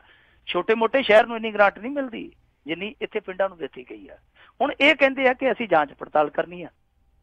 ਜਿਹੜੇ ਅਫਸਰ ਆ ਉਹ ਕਹਿੰਦੇ ਜੀ ਅਸੀਂ ਜਾਂਚ ਪੜਤਾਲ ਨਹੀਂ ਕਰ ਸਕਦੇ, ਉਹ ਹੁਣ ਨਾਕਾਨੀ ਕਰਦੇ ਆ। ਕਮਾਲ ਦੀ ਗੱਲ ਤੇ ਇਹ ਆ ਕਿ ਜਿਹੜੇ ਨਵੇਂ ਅਫਸਰ ਭੇਜੇ ਜਾ ਰਹੇ ਆ ਇਸ ਜਾਂਚ ਪੜਤਾਲ ਦੇ ਮੁਤਲਕ, ਉਹ ਵੀ ਕੰਨ ਨਹੀਂ ਧਰਦੇ ਇਸ ਮਸਲੇ ਤੇ। ਉਹ ਕਹਿੰਦੇ, ਕੋਈ ਕਹਿੰਦਾ ਜੀ ਉਹ ਛੱਡੋ ਜੀ ਮੈਂ ਨਹੀਂ ਜਾਣਾ ਜੀ, ਮੈਂ ਨਹੀਂ ਜਾਣਾ, ਬੱਚਾ ਬੜਾ ਬਿਮਾਰ ਰਹਿੰਦਾ। ਕੋਈ ਕਹਿੰਦਾ ਨਹੀਂ ਜੀ ਨਹੀਂ, ਉੱਧਰ ਤੇ ਪਾਣੀ ਨਹੀਂ ਚੰਗਾ, ਮੈਨੂੰ ਤੇ ਪਾਣੀ ਨਹੀਂ ਸਿਖਾਉਂਦਾ। ਕੋਈ ਮੂੰਹ ਹੀ ਨਹੀਂ ਕਰਦਾ ਪਿਆ। ਜਿਹੜੇ ਇੱਥੇ ਦੇ ਮੌਜੂਦਾ ਅਫਸਰ ਆ ਉਹਨਾਂ ਤੇ ਕਰਨਾ ਹੀ ਕੀ ਆ? ਇੱਥੇ ਇਸ ਤਰ੍ਹਾਂ ਦੇ ਅਫਸਰ ਅਸੀਂ ਦੇਖੇ ਆ, ਜਿਹੜੇ ਬੰਦੇ ਆਪਣੇ ਦਫ਼ਤਰਾਂ 'ਚ ਘੱਟ ਬਹਿੰਦੇ ਹੁੰਦੇ ਸੀ ਤੇ ਬਾਬੇ ਬਾਦਲ ਦੀ ਬੈਠਕ 'ਚ ਜ਼ਿਆਦਾ ਹਾਜ਼ਰੀ ਭਰਦੇ ਹੁੰਦੇ ਸੀ, ਉਹ ਅੱਜ ਕੱਲ੍ਹ ਕਿੱਥੇ ਆ? ਮਾਫ ਕਰਨਾ, ਉਹ ਕਿਤੇ ਨਹੀਂ ਗਏ। ਉਹ ਅੱਜ ਵੀ ਮੁਕਤਸਰ ਜ਼ਿਲ੍ਹੇ 'ਚ ਤੈਨਾਤ ਨੇ। ਉਹ ਸਾਨੂੰ ਪਹਿਲਾਂ ਵੀ ਬਾਦਲ ਪਿੰਡ 'ਚ ਦਿਸ ਪੈਂਦੇ ਸੀ, ਉਹ ਅੱਜ ਵੀ ਸਾਨੂੰ ਬਾਦਲ ਪਿੰਡ 'ਚ ਦਿਸ ਪੈਂਦੇ। ਹਾਂ, ਅੱਗੇ ਉਹ ਸ਼ਰੇਆਮ ਦਿਸ ਪੈਂਦੇ ਸੀ, ਹੁਣ ਥੋੜੇ ਜਿਹੇ ਅੱਖ ਬਚਾ ਕੇ ਜਾਂਦੇ ਦਿਸ ਪੈਂਦੇ ਆ, ਉਹ ਹਾਲੇ ਵੀ ਆ। ਸੋ ਮੇਰੇ ਕਹਿਣ ਦਾ ਮਤਲਬ ਆ ਕਿ ਬਾਦਲ ਪਰਿਵਾਰ ਦਾ ਕਿਤੇ ਨਾ ਕਿਤੇ ਹਾਲੇ ਵੀ ਫੌ ਪੈਂਦਾ। ਐਸੀ ਇੱਕ ਇਹਨਾਂ ਨੇ ਲੌਬੀ ਤਿਆਰ ਕੀਤੀ ਅਫਸਰਸ਼ਾਹੀ ਦੇ ਵਿੱਚ, ਜਿਹੜੀ ਲੌਬੀ ਉਹ ਕਹਿੰਦੇ ਕਿ ਪ੍ਰਾਣ ਜਾਏ ਵਚਨ ਨਾ ਜਾਏ। ਉਹ ਕਹਿੰਦੇ ਆ ਕਿ ਮਰਨੋਂ ਮਰ ਜਾਗੇ, ਤੁਹਾਡੇ ਨਾਲ ਉਹ ਜਿਹੜੀ ਵਫਾਦਾਰੀ ਵਾਲੇ ਵਚਨ ਆ ਉਹ ਨਹੀਂ ਟੁੱਟਣ ਦਿੰਦੇ। ਤਾਂ ਕਿਤੇ ਨਾ ਕਿਤੇ ਇਹ ਜਿਹੜਾ ਅਟੁੱਟ ਰਿਸ਼ਤਾ ਹੈ ਬਾਦਲ ਪਰਿਵਾਰ ਨਾਲ ਇੱਕ ਅਫਸਰਸ਼ਾਹੀ ਦੀ ਲੌਬੀ ਦਾ, ਉਹ ਇੰਨਾ ਗੂੜਾ ਹੈ, ਇੰਨਾ ਪੱਕਾ ਕਿ ਇੱਥੇ ਜਿਹੜੀ ਕੈਪਟਨ ਸਰਕਾਰ ਦੇ ਮੰਤਰੀਆਂ ਦੇ ਪੱਕੇ ਇਰਾਦੇ ਸੀ ਕਿ ਅਸੀਂ ਏਦਾਂ ਕਰ ਦਿਆਂਗੇ, ਅਸੀਂ ਏਦਾਂ ਕਰ ਦਿਆਂਗੇ, ਧੱਕ ਦਿਆਂਗੇ ਅਮਰੂਦਾਂ ਵਾਲੀ ਰੇਹੜੀ, ਉਹ ਵੀ ਆਪਣੇ ਆਪ ਨੂੰ ਲਾਚਾਰ ਮਹਿਸੂਸ ਕਰਕੇ ਕੈਪਟਨ ਸਾਹਿਬ ਨੂੰ ਕਹਿੰਦੇ ਆ ਕਿ ਏਦਾਂ ਕਰੋ, ਖਾਨਾ ਪੂਰਤੀ ਲਈ ਕੁਛ ਨਾ ਕੁਛ ਡੱਡਾ ਤੇ ਭਰੋ। ਲੋਕ ਤੇ ਸਾਨੂੰ ਪਿੰਡਾਂ 'ਚ ਵੜਦਿਆਂ ਨੂੰ ਮਖੌਲ ਕਰਦੇ ਕਿ ਹਾਂ ਤੁਸੀਂ ਉਹੀ ਸੀ ਜਿਹੜੇ ਇਹ ਆਂਦੇ ਸੀ ਕਿ ਜਦੋਂ ਸਾਡੀ ਸਰਕਾਰ ਆ ਗਈ ਆਹ ਕਰ ਦਿਆਂਗੇ, ਆਹ ਕਰ ਦਿਆਂਗੇ, ਤੇ ਜੇ ਤੁਸੀਂ ਆਹੀ ਕਰਨਾ ਸੀ ਤੇ ਫਿਰ ਇਹਨਾਂ ਨਾਲੋਂ ਉਹ ਮਾੜੇ ਸੀ। ਜੀ ਜੀ ਜੀ। ਤੇ ਮਿੰਟੂ ਜੀ ਬਹੁਤ ਬਹੁਤ ਤੁਹਾਡਾ ਧੰਨਵਾਦ, ਤੁਸੀਂ ਸਾਡੇ ਨਾਲ ਜੁੜੇ ਇਹਨਾਂ ਖਬਰਾਂ ਬਾਰੇ ਸਾਨੂੰ ਵਿਸਤਾਰ 'ਚ ਜਾਣਕਾਰੀ ਦਿੱਤੀਆਂ। ਅਗਲੀ ਵਾਰ ਤੱਕ ਲਈ ਤੁਹਾਡਾ ਬਹੁਤ ਬਹੁਤ ਧੰਨਵਾਦ, ਮਿਹਰਬਾਨੀ, ਸਤਿ ਸ੍ਰੀ ਅਕਾਲ। ਸਤਿ ਸ੍ਰੀ ਅਕਾਲ।